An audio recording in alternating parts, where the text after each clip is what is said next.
Estou de volta.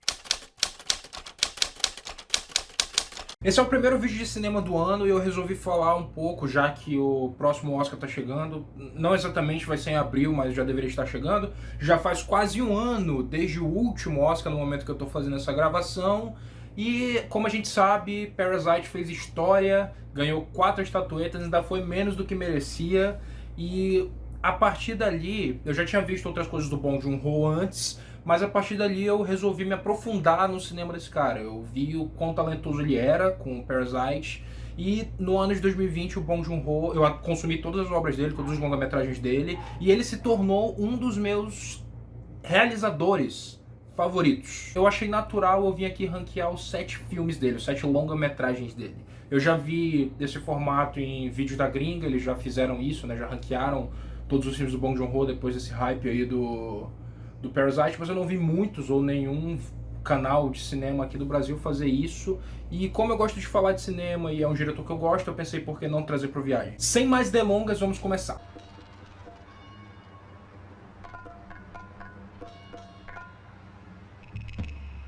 Em número 7 eu botei o Barking Dogs Never Bite. Eu acho que aqui no Brasil ficou Cão que Ladra Não Morde, mas eu não tenho certeza. Ele é o primeiro filme, o primeiro longa-metragem do Bong Joon-ho, e eu acho incrível o quanto, mesmo eu não achando esse filme um grande filme, o quanto as assinaturas do que faz o Bong Joon-ho estavam ali desde o início. Ele tem uns ângulos de câmera muito inventivos, sempre teve. No caso desse filme, tem uma cena específica que tem 2 personagens conversando no banheiro e tem uma tramóia se armando ali, e ele usa a câmera para dar uma sensação de distorção, sabe? O fundo vai ficando maior enquanto os personagens continuam parados, como se a trama estivesse movimentando por conta do diálogo deles. Barking Dogs Never Bite basicamente é um filme sobre um cara que tá ficando maluco porque tem um cachorro no prédio dele que não para de latir e ele resolve se livrar desse cachorro. E aí fica aqui o aviso de gatilho: se você odeia ver essas cenas de maltrato animal, assim nesse filme tem cenas que cachorros morrem, então fica o aviso aí. Ele é um filme que ele fala muito sobre a pressão que a classe trabalhadora sofre diariamente, não só pelo ponto de vista desse cara que tá atrás do cachorro, mas pelo ponto de vista de uma outra personagem que é até interpretada pela atriz que faz Sense8. Ela aparece de novo em outro filme dele. Ainda assim, eu acho que tem uma certa confusão tonal nesse filme. Ele tenta ser uma comédia de humor ácido, só que eu acho que o humor dele nunca acerta o ponto como outras obras do Bong Joon-ho acertam. E nas cenas de suspense eu não me senti investido o suficiente nos personagens pra comprar aquela cena. Quando esse protagonista tá em perigo, eu não tava investido nisso porque ele mesmo queria maltratar um cachorro, e quando a outra personagem aparece, eu simplesmente não comprei muito bem a história dela pra sentir algum perigo por ela. Então fica um pouquinho solto essas paradas que ele tenta fazer. Ainda assim é um bom filme. O Bong Joon-ho ele nunca dirigiu nenhum filme ruim, nenhum longa ruim, mas é impressionante ver o quanto esse primeiro filme dele tá um abismo de distância do segundo. Mas isso a gente vai falar mais pra frente. We needed a miracle. And then we got one. Em sexto lugar temos Okja. Okja foi um filme que chamou muito minha atenção quando ele chegou na Netflix, se eu não me engano foi em 2017. Eu pensei que ia se tratar simplesmente de uma fábula moderna, sabe? Tipo um filme leve pra você assistir com as crianças, talvez.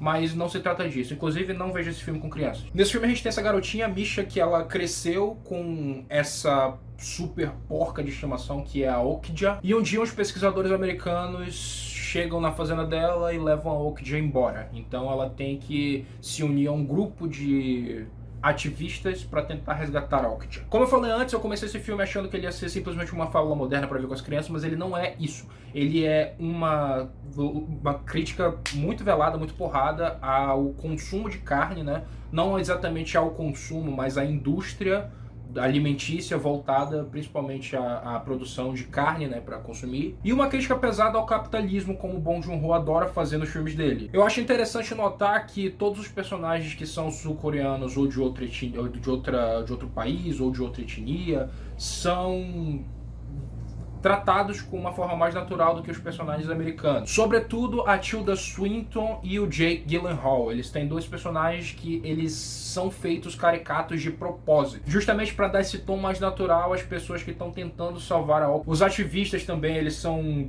interpretados de uma forma bem caricata, sabe? Eles são aqueles caras que são muito apegados à natureza, mas que muitas vezes as paradas que eles tentam fazer acabam fazendo mais mal do que bem. Esse filme, ele certamente é um dos filmes mais bonitos que o Bong Joon-ho já fez, assim, em questão de estética. A fotografia dele é belíssima, o CGI da Okja eu acho muito bem feito. Ele é um filme bem filmado e todas as questões técnicas ele é competente o suficiente para te prender do início até o final. E a história dele também é assim, ela é uma história basicamente de uma menina tentando recuperar o bichinho de estimação dela. Quem não se sentir embarcado nessa aventura não tem coração. E aí durante o filme a gente vê todas essas críticas sendo feitas e tal. Eu entendo que o Bong Joon-ho adora criticar isso, só que eu acho que ele se passou um pouquinho na questão desses personagens caricatos que eu mencionei. Acho que na verdade o problema não foi nem tanto dele. Eu acho que ele chegou e deu os pareceres pros atores e eles resolveram interpretar os personagens de uma certa maneira que pra mim, sinceramente, não ficou legal. Adoro a Tilda Swinton, adoro o Jake Gyllenhaal, mas eles estão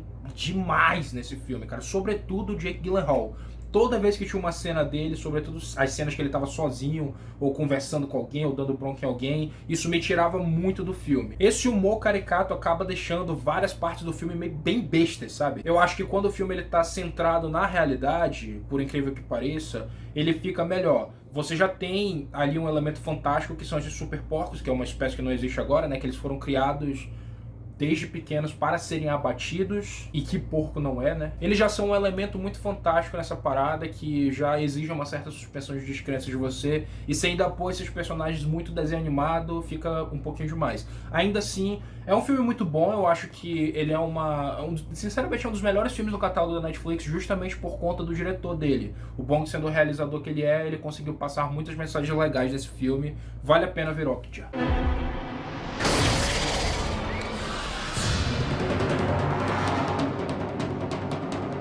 No número 5 a gente tem o Hospedeiro. O Hospedeiro ele é um caso bem estranho, ele é um filme bem estranho na verdade, mas é um estranho bom. Ele mistura um filme de monstro com todas essas críticas sociais que o Bong Joon-ho adora fazer para criar uma espécie de filme sobre teorias de conspiração. Não sobre isso, mas é um filme que tem muito disso pra quem gosta. Eu vi muita gente já descendo a lenha desse filme falando que, pô, cara, aparece um monstro gigante atacando a cidade, não aparece o exército pra chegar lá e tacar a bomba nele pra matar ele. Cara, primeiro, eu acho válida a crítica, como uma pessoa que viu o filme pode pensar nisso por conta de, sei lá, tá a vida toda vendo filmes de monstros americanos, mas vamos lembrar que trata-se de uma obra sul-coreana. O exército sul-coreano, ele não é a mesma coisa que o exército americano.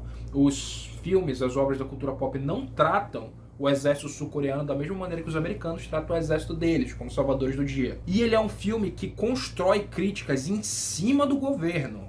Então, isso meio que faz parte. Tem uma cena no filme em que a família principal, ela tá lutando contra o monstro, e aí o exército chega e ao invés de metralhar o monstro, de atacar o monstro, eles preferem atacar as pessoas, sabe? Isso é o Bong Joon-ho falando uma coisa pra gente. Mas eu tô me adiantando. Nesse filme a gente acompanha uma família que depois de um ataque de monstro, né, a caçula da família, que é filha do personagem do Song Kang-ho, ela é sequestrada pelo monstro, ela é levada e eles têm que dar um jeito de pegar a garota de volta. Esse filme, ele é um sucesso em basicamente todas as esferas que ele tenta alcançar.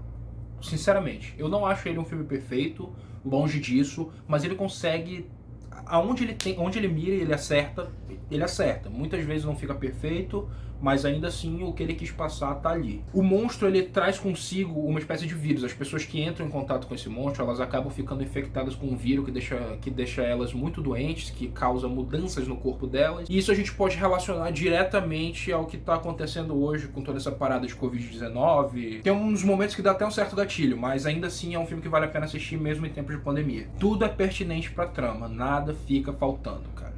E esse aspecto dele de ataque de monstro, de ser um filme de monstro, é maravilhoso, sério, cara. Eu adoro filmes de monstro, é uma parada que, assim, eu cresci assistindo. Gosto mesmo, adoro King Kong, adoro Godzilla.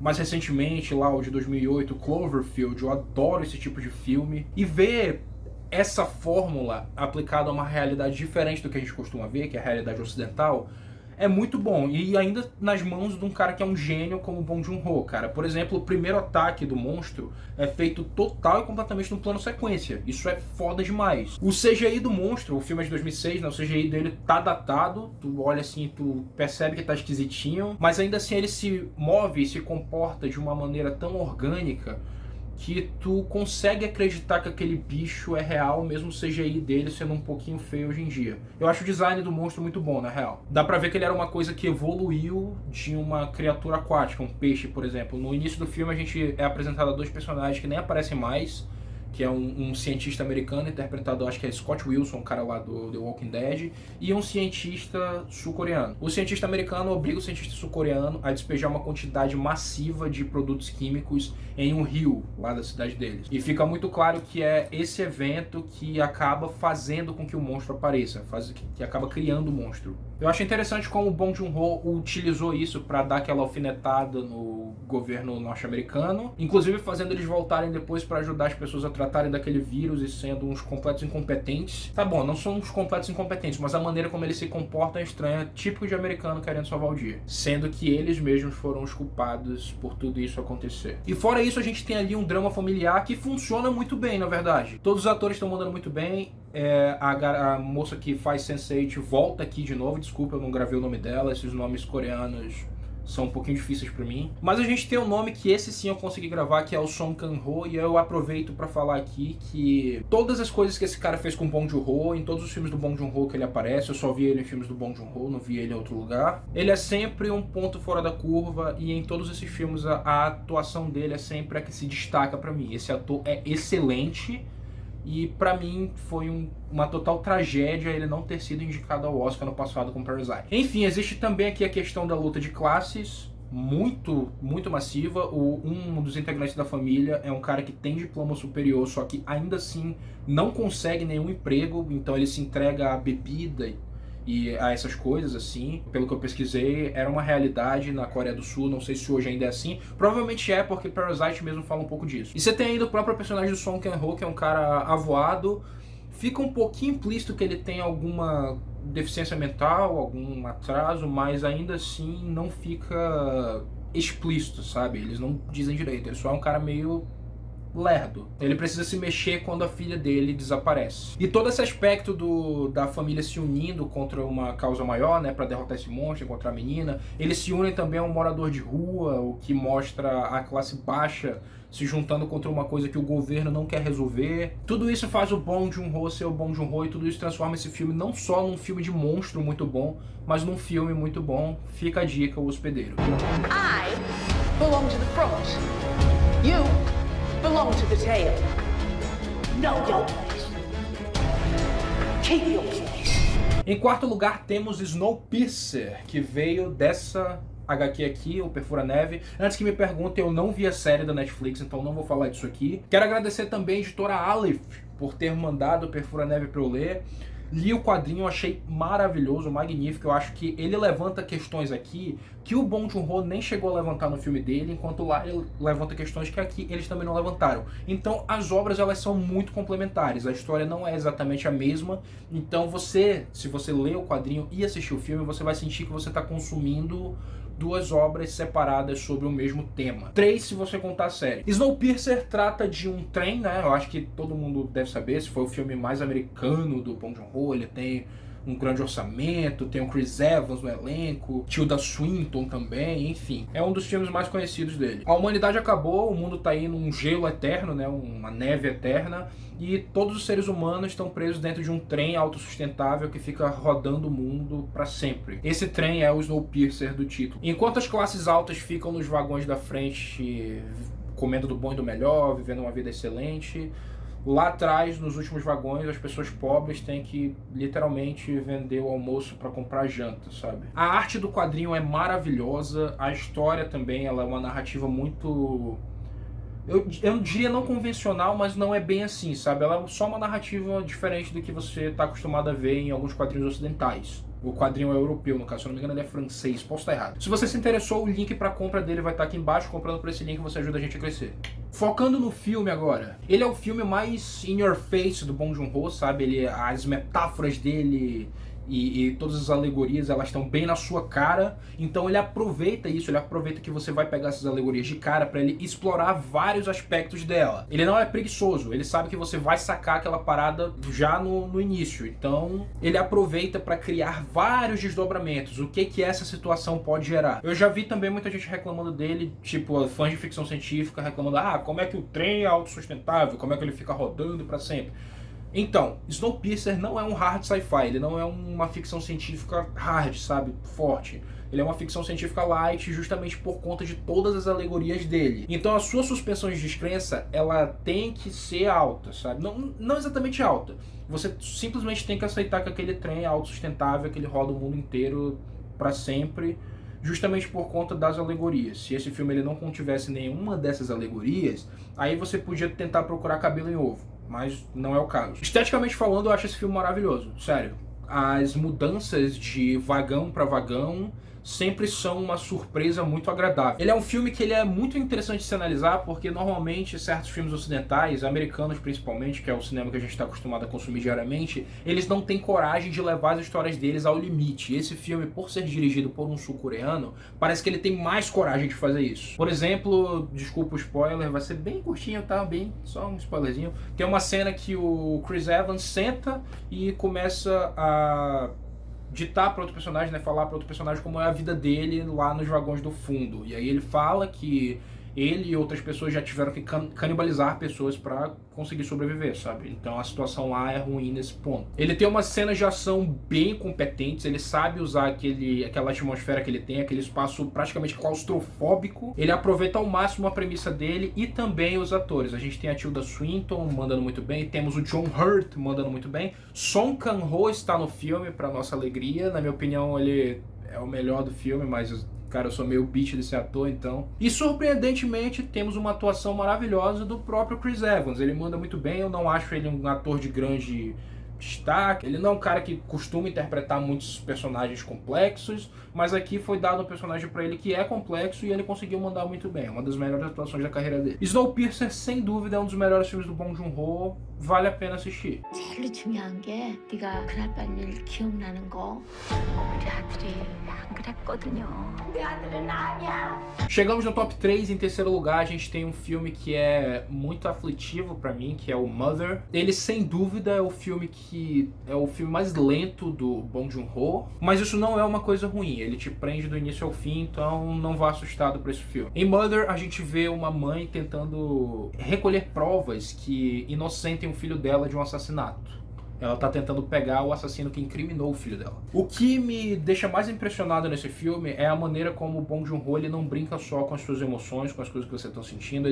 Tem atuações, sobretudo da atriz principal, maravilhosas nesse filme, mas essa não é a única coisa que o Bong Joon-ho e os atores te fazem sentir.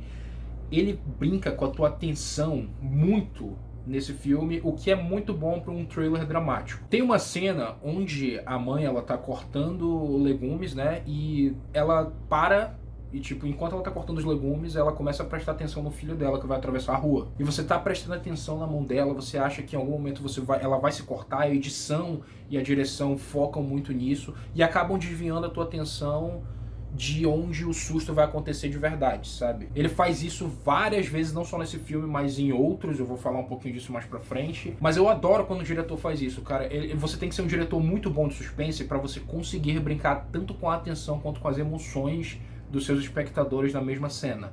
Mother é um filme que, na verdade, eu não tenho muito pra falar dele, porque eu acho que a assistida dele, ela fala por si só. Ainda assim, ele é um filme que ele tem momentos extremamente reflexivos. Ele bate também na tecla da luta de classes. Você vê que a mãe e o filho dela, quando tá preso, eles são tratados de maneira diferente por conta da classe que eles estão. Você vê certas portas fecharem na cara da mulher durante o filme. Você vai entendendo, você vai desvendando, vendo as camadas do filme.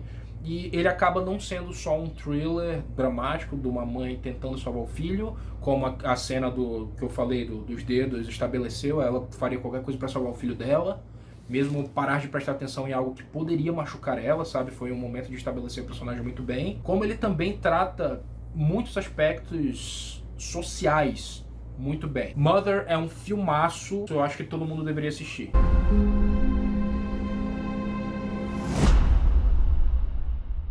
근데 전혀. Em segundo lugar, nós temos um dos melhores filmes já feitos, um dos melhores suspensos que eu já vi na minha vida. Sem dúvida, eu acho que talvez seja meu segundo filme de serial killer favorito, só atrás de Seven, Memórias de um Assassino, Memories of Murder. Esse filme é o segundo filme, o segundo longa-metragem do Bong Joon-ho, posso estar enganado, mas eu acho que é isso. Ele veio depois de Barking Dogs Never Bite, e como eu falei, vocês podem ver pelo posicionamento dele aqui, ele tá um abismo de distância de Barking Dogs Never Bite. Esse filme ele é uma história real de acho que o assassino em série mais famoso da Coreia do Sul. Ele atacou as pessoas, eu acho que ali nos anos 70, 80, eu acho que é 80, quase certeza que é 80. E, spoiler, ele nunca foi pego. Não é spoiler porque, né, ele, enfim, é um filme sobre a vida real não tem spoiler. Na verdade, ele não tinha sido pego até o momento em que o Bong fez o filme, então você meio que assiste o filme sabendo que o assassino não vai ser pego nunca. Assim como é o filme Zodíaco do David Fincher. Adoro o Zodíaco. Fato interessante, se eu não me engano, ano passado, em 2020 ou foi em 2019, esse assassino foi pego. Depois de todo esse tempo. Ele é um filme que ele utiliza-se dessa história para ele falar sobre um panorama geral na Coreia do Sul. Naquela época existia uma ditadura. Se você ia contra o governo, vocês sabem o modus operandi da ditadura. A gente já viveu isso aqui no Brasil, quem estudou um pouquinho disso aí no ensino médio sabe como as coisas funcionam. Os assassinatos começam a acontecer, as mulheres são violentadas e mortas, e rapidamente o governo começa a cobrar da polícia daquela cidade para que o assassino seja pego logo. Então o que os policiais fazem, os policiais que são os protagonistas desse filme, os inspetores, as pessoas que estão investigando esse caso, elas simplesmente pegam qualquer pessoa que seja minimamente suspeita, que minimamente possa quebrar, e torturam ela até ela confessar. Então o filme ele não é um whodunit, ele não é tipo, quem foi que fez isso? Será que vão pegar o cara que fez isso? Não. Ele é um filme que vai te mostrar tanto a incompetência desses inspetores da polícia como a crueldade do governo para com as pessoas. Em determinado momento do filme, aparece um cara que ele é muito suspeito, sabe? Tipo, as pessoas, os inspetores, eles têm certeza que o cara é o assassino, assim, todas as pistas apontam pra ele de verdade. Você, como espectador, tem toda certeza que ele é o assassino, e essa certeza ela vai sendo negada a você, assim como ela é negada aos personagens principais. E eu acho que esse é o maior trunfo do filme, porque você vê esses personagens mudarem na frente dos seus olhos, sabe? Eles passam de caras que simplesmente querem qualquer resultado para que possam ser deixados em paz, para caras que querem de fato pegar o assassino, o que não muda as merdas que eles vão fazendo. O final deixa isso muito claro. Acho interessante falar que o Bong Joon-ho, ele deixou uma assinaturinha no final, assim, logo na última cena, que eu acho que vocês vão pegar, que é praticamente um recado pro assassino que ainda estava solto, ainda podia estar vivo na época. Memories of Murder é um filme sujo. Eu acho que eu não podia definir ele de um jeito melhor. Existem as cenas de abuso sexual e assassinato, né? Elas são filmadas num close-up com vários cortes e no escuro e tal, mas não de um jeito que fique confuso. É só de um jeito que dê uma sensação de desorientação pra você, mais ou menos como a vítima pode ter se sentido. Isso é uma técnica de direção e edição maravilhosa, cara. Essas cenas, elas são impactantes, elas passam a mensagem que elas têm que passar e elas fazem você sentir as coisas. Fora isso, temos as cenas de tortura que são meio que negadas pra gente.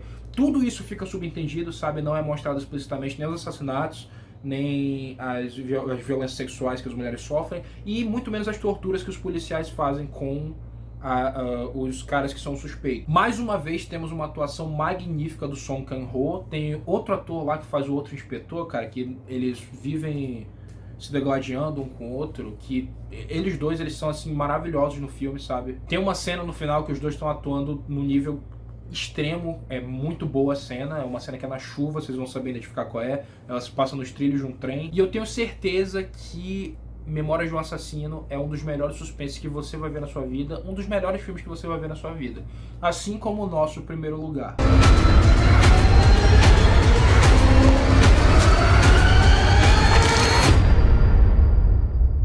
Que não podia ser outro senão Parasite.